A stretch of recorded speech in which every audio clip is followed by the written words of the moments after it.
Oi, gente, tudo bem? Vamos continuar então nossa leitura e meditação na palavra. Estamos no capítulo 32 de Gênesis, né? Lembrando sempre, né, que antes de nós lermos a palavra de Deus, a gente precisa orar, pedindo para que Deus nos dê discernimento e revelação na palavra, tá? Então, em qualquer momento que você pegar aí a tua Bíblia e for ler, né? Ore, peça para que o Espírito Santo de Deus esteja ao teu lado e vá revelando na palavra dele tudo aquilo que tu precisa saber, que tu precisa entender no dia de hoje, tá bom? Então vamos lá. Vamos começar, capítulo 32, no versículo 1 diz assim: Jacó estava continuando a viagem quando alguns anjos de Deus foram encontrar-se com ele. Quando Jacó os viu, disse: Este é o acampamento de Deus. E por isso pôs naquele lugar o nome de Maanaim. Aqui a gente só tem essa explicação, né? Esse relato dizendo que Jacó viu os anjos, né? Que Jacó estava continuando sua viagem quando alguns anjos de Deus foram encontrar-se com ele. Aqui a gente vê que alguns anjos foram ao encontro de Jacó. E Jacó, quando viu esses anjos, ele achou que aquele lugar fosse um acampamento, né, de Deus, porque ali tinham anjos do Senhor. Mas aqui na Bíblia não fala o que esses anjos conversaram com Jacó, né? A gente pode até imaginar que talvez tenha falado sobre Esaú, já que logo em seguida ele vai encontrar o irmão, né? Orientando talvez ele a pedir perdão para o irmão, ou o que ele deveria fazer, né? Ou dizendo, não sei, né? Mas a gente, tudo que a gente possa falar aqui, que esses anjos falaram, ou se é que falaram com Jacó, vai ser, né, um achismo, porque a Bíblia não fala, né? Então a Bíblia só diz isso, que alguns anjos foram ao encontro de Jacó, mas não diz se falaram com Jacó e se falaram o que eles falaram, né? Não diz. Então vamos seguir aqui, vamos seguir em frente. Lá no versículo 3 diz assim: Jacó mandou mensageiros para a região de Seir, também chamada de Edom, a fim de se encontrarem com Esaú, e lhe deram essa mensagem: Eu, Jacó, estou às suas ordens para servi-lo. Durante todo esse tempo eu morei com Labão, tenho gado, jumentos, ovelhas, cabras, escravos e escravas. Estou mandando este recado ao Senhor, esperando ser bem recebido. Então, de começo, Jacó mandou alguns mensageiros para a cidade de Ser, lá em Edom, que é onde Esaú morava, né, o irmão dele, apenas com uma mensagem, dizendo: olha só, eu estive morando na casa de Labão, né? Deus vem me abençoando, eu tenho aí muitos bens e eu espero ser bem recebido por ti. Foi só isso que ele fez de primeiro momento, achando que talvez isso aí, né, resolvesse ali a questão, né? Já pra gente ver como é que estava o coração do Esaú. Quando os mensageiros voltam, eles dizem assim, ó: estivemos com Esaú, seu irmão, e ele já vem vindo se encontrar com o Senhor. E vem com 400 homens. Pensa, quando os mensageiros disseram que o Esaú estava vindo com 400 homens, Jacó na hora deve ter pensado de tudo o que ele fez, da promessa de Esaú. Lembram que Esaú prometeu antes de Jacó sair de casa que ele ia matar Jacó, né? E foi por isso que ele fugiu para a casa de Labão. Então, quando os mensageiros disseram que Esaú estava vindo com 400 homens, na hora ele deve ter pensado: não, Esaú está vindo para me matar, né? E então, olha só o que a Bíblia fala no versículo 7. Quando Jacó viu isso, teve muito medo e ficou preocupado. Então dividiu em 2 grupos a gente que estava com ele, e também as ovelhas, as cabras, o gado e os camelos. Ele pensou que se Esaú viesse atacar e atacasse um grupo, o outro grupo poderia escapar, né, enquanto estivesse atacando um. Depois Jacó fez esta oração. Entende que primeiro ele foi lá e tentou fazer as coisas da maneira dele, né? Mandou uma mensagem lá para ver se dava certo. Depois, quando ele ficou com medo que a coisa apertou, aí ele resolveu orar, né? E quantas vezes nós também fazemos isso, né? A gente tenta resolver tudo no nosso braço, quando a gente vê que o negócio apertou, que não vai dar certo, que a gente não é suficiente para resolver as coisas sozinho, aí a gente lembra de orar. Então vamos ver a oração aqui de Jacó. Ouve-me, ó Senhor Deus, do meu avô Abraão e de Isaque, o meu pai. Tu me mandaste voltar para a minha terra e para os meus parentes, prometendo que tudo correria bem para mim. Então ele já começa a oração dizendo assim, olha só Deus, tu que me mandou vir para cá, né? Foi tu que disse que era para mim sair lá da terra de Labão e vir para cá onde estavam os meus parentes. E agora, né? Vai me deixar assim na mão, né? Ó, e continua. Eu, o teu servo, não mereço toda a bondade e fidelidade com que tens me tratado. Aqui ele reconheceu, né, que Deus tem sido muito bom apesar de quem ele é. Quando atravessei o Rio Jordão, eu tinha apenas um bastão na mão e agora eu estou voltando com estes 2 grupos de pessoas e animais. Ó Senhor, eu te peço que me salves do meu irmão Esaú. Tenho medo de que ele venha e me mate, e também as mulheres e as crianças. Lembra que me prometeste que tudo me correria bem e que os meus descendentes seriam como a areia da praia, tantos que ninguém poderia contar. Mais uma vez aqui, né, Jacó dizendo, ó Senhor, lembra da tua promessa, né? Eu estou aqui porque tu mandou, eu tenho sido um servo fiel, então, né, me protege aí, né, faz alguma coisa. No versículo 13 diz, naquela noite Jacó dormiu ali. Depois ele escolheu alguns dos seus animais para dar de presente a Esaú. Escolheu 200 cabras e 20 bodes, 200 ovelhas e 20 carneiros, 30 camelas com as suas crias e ainda mamavam. 40 vacas e 10 touros, e 20 jumentas e 10 jumentos. Jacó dividiu esses animais em grupos e pôs um empregado para tomar conta de cada grupo e deu esta ordem. Vocês vão na frente, deixando espaço entre os grupos. Jacó disse ao primeiro empregado, quando o meu irmão Esaú se encontrar com você, ele vai perguntar, quem é o seu patrão? Onde você vai? E de quem são esses animais com que você está levando? Então você responda assim, estes animais são do seu criado Jacó, são um presente que ele está enviando ao seu patrão Esaú e ele também vem vindo logo atrás. Olha como já muda aqui, né? Ele já diz, já se coloca numa posição de humildade diante de Esaú, né? Se colocando ali numa posição de servo mesmo, tratando o irmão como patrão, né? Já tentando ali realmente querendo, creio eu, né? Pedir assim perdão mesmo, né?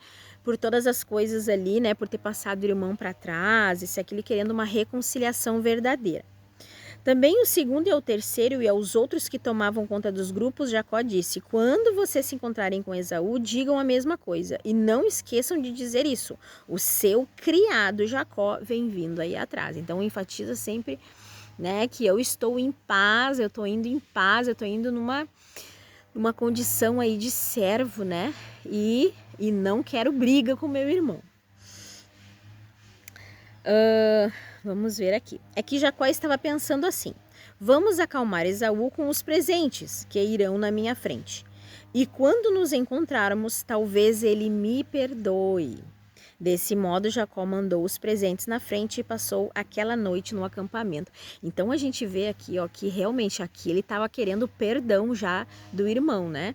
Ele já tinha aqui se colocado, né? A mente dele estava realmente focando nisso, né? Querendo que o irmão dele o perdoasse. Naquela mesma noite, Jacó se levantou e atravessou o rio Jaboque, levando consigo as suas 2 mulheres e as suas 2 concubinas e os seus 11 filhos. Depois que as pessoas passaram, Jacó fez com que também passasse tudo o que era seu, mas ele ficou para trás, sozinho. Aí veio um homem que lutou com ele até o dia amanhecer. Quando o homem viu que não podia vencer, deu um golpe na junta de Jacó, da coxa de Jacó, de modo que ela ficou fora do lugar. Então o homem disse, solte-me, pois já está amanhecendo.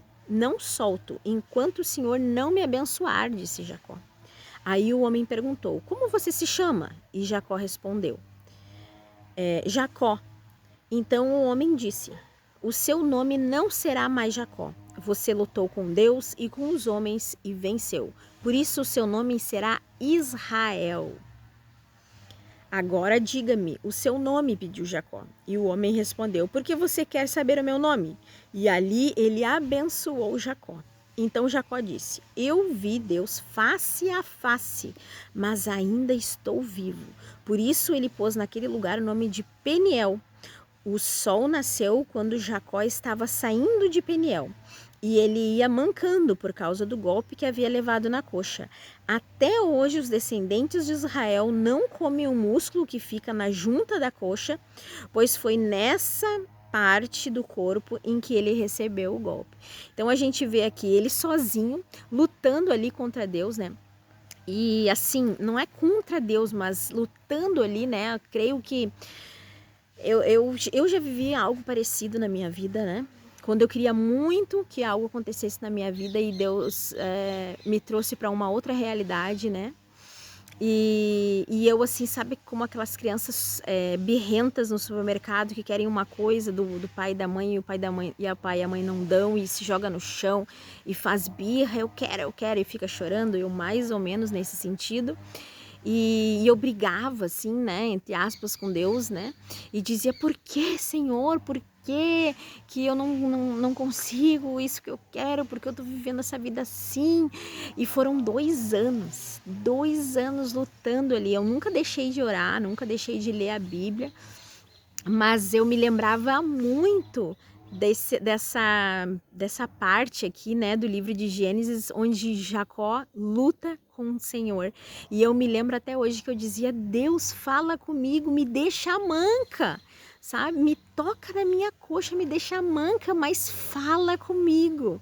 E foi uma época em que eu me senti rejeitada por Deus, eu me senti deixada de lado, sabe? E então foi assim uma luta durante 2 anos, Deus tratando comigo e eu naquela luta ali, sabe? As minhas orações eram assim mesmo, sabe? Era como se eu tivesse mesmo assim brigando, né, com Deus e dizendo, eu não acredito, por que eu tô vivendo isso? E aquela coisa assim, aquela luta mesmo, sabe? Então eu creio que muitas vezes nós passamos por esse tipo de situação aqui, né? De lutar com Deus. E aqui a Bíblia fala que ele lutou, ele ficou ali agarrado àquele homem, não deixou aquele homem embora enquanto ele não abençoou, né? E até que Deus então falou com ele e abençoou. E no meu caso também, em nome de Jesus, né? Graças ao Senhor, a bondade, a misericórdia, a graça de Deus também, Deus, né, me respondeu. Eu entendi no final, olha, demorou 2 anos, mas eu entendi no final desses 2 anos qual era o propósito de Deus com toda aquela situação, tudo que Deus queria me ensinar, né? E foi assim um momento de muito aprendizado, muito crescimento.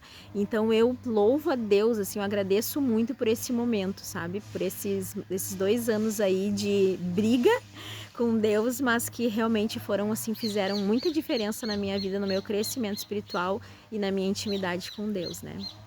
Então é isso. Então essa parte aqui, né, o finalzinho do capítulo 32 conta dessa luta aí de Jacó com Deus, e Deus então abençoando Jacó e dizendo, a partir de hoje teu nome não será mais Jacó, que significava enganador, né, mas a partir de hoje teu nome será Israel. Olha que bênção. E daí nasce então o povo de Israel. Vai aqui nesse primeiro, né, foi a primeira menção então desse nome Israel, e de onde tudo começa agora então, né? Claro que tudo se iniciou lá em Abraão, né, seguindo ali Deus em obediência ao Senhor, né, começando com as promessas, mas de fato aqui nasce então pela primeira vez esse nome Israel, que vai ser no futuro aí o nome, né, do povo de Deus. Vamos continuar no 33, porque o 33 é um capítulo bem pequenininho e eu acho que vale a pena a gente dar seguimento aqui só pra gente concluir essa história, para não deixar no ar, tá, gente? Então assim, ó, no capítulo 33, no versículo 1 diz, quando Jacó viu que Esaú vinha chegando com os seus 400 homens, dividiu seus filhos em grupos que ficaram com Leia, com Raquel e com as 2 escravas. As escravas e os seus filhos ficaram na frente, depois Leia com os seus filhos e por último Raquel e José. Depois Jacó passou e ficou na frente.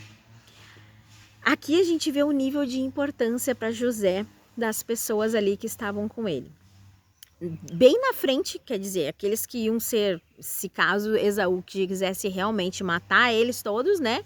Os primeiros que iam morrer iam ser as escravas, né? Ali as concubinas, né? No caso, e os filhos delas. Depois Leia e os filhos delas. E por último, a mulher que ele amava e o filho predileto dele, o José, né? Então aí a gente vê bem como existia uma grande diferença aí, tanto de sentimento quanto de tratamento em relação a José e os outros filhos. E isso aí vai ser bem importante lá para frente, né? Quando começar aí verdadeiramente a história de José, né, gente? Então, aqui a gente já começa a perceber, a gente já fica bem claro aqui que existiu uma diferença aí de tratamento. Já existia lá atrás a diferença de tratamento dele com a Leia, entre a Leia e a Raquel, e aqui a gente vê também que começa aí um tratamento diferente aí com os filhos também. Tu vê que os filhos dele foram divididos também, né? Então, alguns filhos foi porque ele poderia ter colocado todos os filhos atrás, né? Mas não, ele colocou os seus filhos aí junto com as mães, né? E se fosse para morrer, então iam morrer nessa sequência aí. Continuando. Depois Jacó passou à frente e ficou. Depois Jacó passou e ficou na frente. 7 vezes ele se ajoelhou e encostou o rosto no chão, até que chegou perto de Esaú. Esse momento aqui a gente vê ele se inclinando numa forma, creio, também de humildade, né? Assim, demonstrando humildade ali em relação a Esaú, mas também eu creio que em adoração ao Senhor, né? Pedindo ali, Senhor, esteja comigo, abençoe esse momento, trata no coração de Esaú, né? Faça com que ele me perdoe. Creio que tinha esses dois sentidos, né? Quando Esaú olhou em volta e viu as mulheres, porém Esaú saiu correndo ao encontro de Jacó e o abraçou. Ele pôs os braços em volta do seu pescoço e o beijou, e os dois choraram. Então vê aqui, né, que enquanto Deus estava ali tratando com Jacó, lutando com ele, né, e orientando ele ali com os anjos, enviando anjos, Deus também estava tratando no coração de Esaú. Talvez ele tivesse, talvez não, com certeza, né, Deus estivesse tratando o coração de Esaú durante esses 20 anos em que o irmão ficou longe. Porque antes do irmão do Jacó fugir, a vontade de Esaú era matar. Né, era matar o irmão. E passou-se 20 anos e Deus ali tratando no coração dele. E quando houve esse reencontro, Esaú fez o quê? Esaú abraçou o irmão e chorou, né? E os dois choraram juntos e pôde ali então haver essa reconciliação na família. Glória a Deus por isso, né, gente? Glória a Deus, porque Deus está em todos os lugares, tratando no coração de todas as pessoas, né? Glória a Deus por isso aí. Deus ouvindo, né, as nossas orações, ouvindo ali como ouvia sempre as orações de Jacó, né, e de todos aqueles que seguem ao Senhor. Quando Esaú olhou em volta e viu as mulheres e as crianças, perguntou: quem são esses que estão com você? São os filhos... E aí o Jacó respondeu: são os filhos que Deus, na sua bondade, deu a este seu criado, respondeu Jacó. Então as escravas e os filhos chegaram perto de Esaú e se curvaram na frente dele. Depois vieram Leia e seus filhos e também se curvaram. E por último José e Raquel vieram e se curvaram. Depois Esaú perguntou: e o que são aqueles grupos que eu encontrei pelo caminho? Jacó respondeu: porque por meio deles eu pensei em ganhar a sua boa vontade. E Esaú disse: eu já tenho bastante, meu irmão, fique com o que é seu. Mas Jacó insistiu: não recuse, se é que eu mereço um favor seu, aceite o meu presente. Para mim, ver o seu rosto é como ver o rosto de Deus, pois o Senhor me recebeu tão bem. Por favor, aceite esse presente que eu trouxe para o Senhor. Deus tem sido muito bom para mim e me tem dado tudo o que eu preciso. E Jacó insistiu até que Esaú aceitou os presentes. Então aqui, né, Jacó tentando ali de alguma forma restaurar aquele relacionamento, pedir perdão, né, restituir, né, todo aquele mal, né, que ele tinha feito lá, aquela enganação, né, que fez pro irmão, né, de tirar as bênçãos dele, de alguma forma que ele assim restituir, né, o prejuízo ali, né, que ele deu, que ele causou pro irmão. Então ele tentando ali de alguma forma restituir esse mal. Lá no versículo 12 diz assim: então Esaú disse: bem, vamos embora. eu vou na frente. E Jacó respondeu: meu patrão, o senhor sabe que as crianças são fracas e eu tenho que pensar nas ovelhas e nas vacas que estão com cria. Se forem forçados a andar depressa demais, nem que seja por um dia, todos os animais poderão morrer. É melhor que o meu patrão vá na frente deste seu criado. Eu vou atrás devagar, conforme eu posso dos animais e das crianças, até que chegue a Edom, onde o senhor mora. Então, Esaú convidando Jacó para ir embora para casa dele, né? Para voltar lá para casa dele.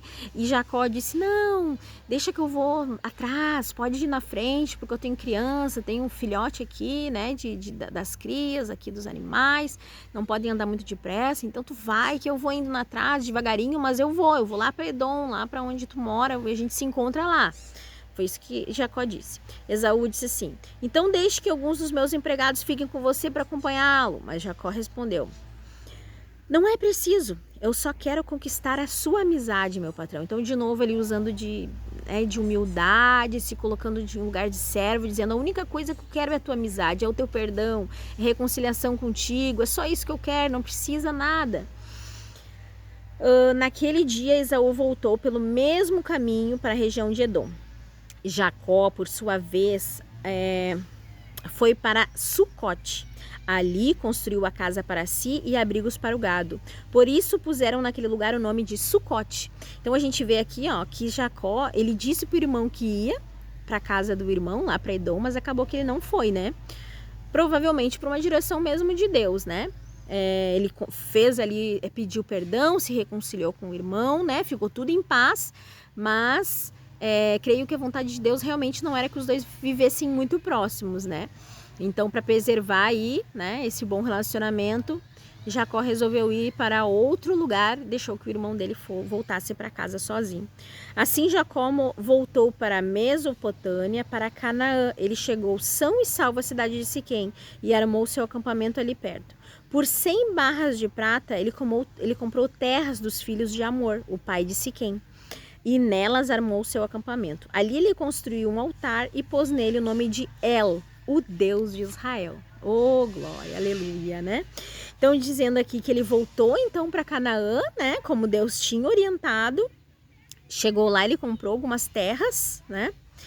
E construiu nessas terras um altar e pôs o nome desse altar de El, o Deus de Israel, já aí aceitando a bênção de Deus, aceitando o novo nome que Deus deu para ele, e um marco na vida de Jacó, né? Onde ele deixa de ser Jacó, o trapaceiro, para ser Israel, né? O povo, o início então do povo santo, do povo amado, do povo escolhido de Deus. Né? Que história linda, gente, né? A palavra de Deus está cheia, repleta de histórias, né? Onde ela não esconde os defeitos dos personagens, não esconde, né, o caráter, não tenta engabelar, tudo ali é mostrado, mas tem muitos ensinamentos, né? A gente aprende tanto com os exemplos bons que nós temos na palavra, mas também a gente aprende, né, o que não fazer, né, com os exemplos aí de personagens que tiveram más atitudes. Então é isso, gente, essa foi a nossa leitura de hoje. Eu creio que a gente aprende bastante. Para mim, assim, o que ficou mais forte, né, nesse sentido, essa parte ali, né, da luta ali, né, de Deus com Jacó. Como eu falei para vocês, né, eu passei por algo parecido. Então, quando eu leio essa passagem na palavra de Deus, sempre me toca muito, é muito forte, né, me traz essa recordação. E também a parte onde fala sobre a oração, né, que Jacó fez ali quando ele sentiu medo, né, e ficou apreensivo das coisas que poderiam acontecer com ele. Ele estava ali num momento de muita angústia, de muita ansiedade, e ele resolveu orar, né? Primeiro tentando ali resolver as coisas no próprio jeito dele, mandando lá os mensageiros, né? Com uma mensagem assim meio: olha só, tô chegando aqui, então espero que tu me receba bem e pronto. E depois ele se colocando ali num lugar de humildade, de servo, de realmente um coração, né? Um coração ali quebrantado mesmo, né, em um sentimento de humildade, pedindo, né, que realmente o irmão perdoasse e querendo mesmo essa reconciliação aí, né, com o irmão. Então fica esse ensinamento para nós, né, que a gente sempre em momentos de angústia, de medo, né, antes de tomar qualquer atitude, a gente precisa orar, precisa colocar diante de Deus, né, os nossos medos, as nossas angústias, as nossas ansiedades, né, as coisas que estão por vir, e pedir que Deus esteja no controle de todas as coisas, porque sim, Ele sempre está no controle de todas as coisas. Deus é soberano e nada foge do controle dele, e assim como Ele está tratando com os nossos corações, Ele está tratando já das coisas que estão por vir, Ele está cuidando do coração de Esaú, já está falando com Esaú, né, então a gente vai indo na direção do futuro, das coisas que estão por vir, do problema, da situação, né, que está ali na frente, que a gente está apreensiva, mas Deus já está cuidando daquela situação também, né, e tudo no final, né, tudo dá certo e tudo acontece conforme a graça, a misericórdia e o amor de Deus nas nossas vidas. Tá bom, gente? É isso, então vamos orar? Amado Senhor e Deus, oh Pai querido, obrigada, Pai, obrigada por se mostrar esse Deus tão maravilhoso. Oh Senhor, que cuidou com tanta graça e tanta misericórdia de Jacó, Senhor, que abençoou Jacó, Pai. Oh Deus, assim como nós, Pai, que nós temos as nossas atitudes erradas, os pensamentos errados muitas vezes, Pai, mas o Senhor nos ama mesmo assim, Senhor. O Senhor perdoa os nossos pecados, o Senhor tem um carinho, cuidado por nós, Senhor, imerecido, Senhor. O Senhor tem sido tão bom conosco, Senhor, apesar das nossas fraquezas, Pai. Oh, Deus amado, obrigada por tudo que Tu tens feito nas nossas vidas. Obrigada, Senhor, pela leitura de hoje, por me ensinar tantas coisas a nós, Senhor. Oh, Paizinho querido, eu quero colocar a vida de cada uma das pessoas que estão assistindo esse vídeo diante de Ti, Senhor, e te pedindo, Pai amado, que Tu vá na frente, não importa qual o problema, Senhor, que elas estiverem enfrentando hoje, que Tu esteja na frente, que Tu esteja já abrindo portas, tratando no coração, Senhor, das pessoas, Pai amado, em nome de Jesus, Senhor, abrindo o caminho, ajeitando as coisas, Pai, em nome de Jesus. Tira toda a ansiedade, todo o nervosismo, todo o medo do coração, Pai, em nome de Jesus, e que a Tua paz, que excede todo entendimento, a paz de Cristo Jesus esteja no coração de todos nós, em nome de Jesus. Que nós possamos ter fé e a certeza que Tu está conosco em todos os momentos e nada foge do Teu controle. As Tuas promessas sempre se concretizam porque Tu é um Deus fiel. Obrigada, Pai, em nome de Jesus. Amém.